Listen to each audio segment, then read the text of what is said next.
केंद्रीय शिक्षा मंत्री प्रहलाद जोशी पर प्रियंका गांधी के बयान पर समाजवादी पार्टी के सांसद राम गोपाल यादव ने कहा, कौन मंत्री बनेगा या कौन रहेगा या जाएगा, ये तय करना प्रधानमंत्री का अधिकार है। मेरे लिए सवाल करना गलत है कि किसी खास व्यक्ति को मंत्री क्यों बनाया। उन्होंने यह भी कहा कि राज्यसभा में भी चर्चा होगी, लोकसभा में जिन मुद्दों पर बहस हो गई है उन पर यहाँ भी चर्चा होगी। राम मंदिर का मुद्दा सबसे अहम है। यह करोड़ों लोगों की आस्था से जुड़ा है। लोग, खासकर बीजेपी, राम के नाम पर सत्ता में आए, फिर भी उन्होंने उन्हीं राम को धोखा दिया। लोग कहते हैं कि राम नाराज होकर अयोध्या छोड़कर चले गए। इतनी बड़ी घटना ने देश और दुनिया भर में भगवान राम के भक्तों को परेशान कर दिया है। कल सदन में विपक्ष की तरफ से सवाल उठाया गया कि इतने लोगों के बावजूद प्रहलाद जोशी का चयन क्यों किया गया। प्रियंका गांधी ने कोई टिप्पणी की, प्रहलाद जोशी ने माफीनामे की मांग की है कि प्रियंका गांधी माफी मांगे और उन पर कार्रवाई हो। ऐसा है कि कौन मंत्री बने, कौन रहे, कौन न रहे, ये प्रधानमंत्री का विशेषाधिकार होता है।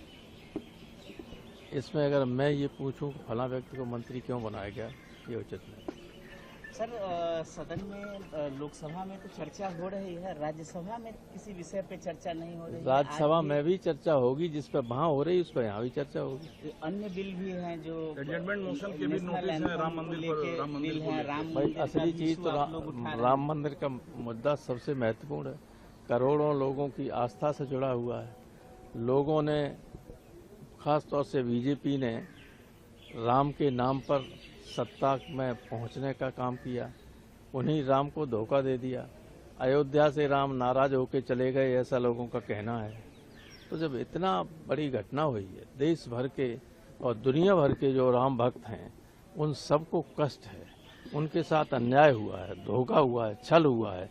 जो कुछ उन्होंने दिया मंदिर के लिए दिया था, अब ये थोड़े दिया था उसकी लूट हो जाए, लूट करो उसका दूसरी तरफ दुरुपयोग हो। सर, क्या सरकार से कुछ इस विषय पे सहमति बनी है कि अयोध्या मसले पर चर्चा हो? जो सरकार कोई बात करे तभी तो सहमति बनेगी। बिल इंट्रोड्यूस होने से पहले आपने कहा था बिल लाने से सिर्फ पेपर लीक नहीं रुकेगा। अब कई वक्ता ने इस बात को रखा है कि भाई सजा का प्रावधान बढ़ाने से पेपर लीक कैसे रुक जाएगा। वो तो नहीं रुक सकता जब तक ईमानदार व्यक्तियों के हाथ में सब कुछ नहीं होगा। असल में भ्रष्टाचार ऊपर से नीचे तक परकोलेट कर गया है। तो आप कुछ कानून बनाते रहिए, कानून तो बहुत बने हैं, टाडा बना, फलाना बना, कुछ रुक गया। इस सरकार में जन कौन कौन से यूएपी कौन कौन से बने, कुछ नहीं रुका। तो कानून थोड़ी रुकता है।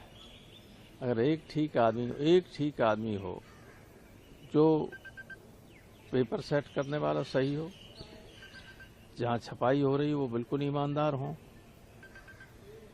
और जो एजेंसियां हैं, जो कोचिंग सेंटर्स हैं, उन पर निगाह रहे, विजिलेंस की, सीबीआई की, कोई पेपर नहीं लीक हो सकता। वो तो कराती हैं, सेट कर लेते हैं।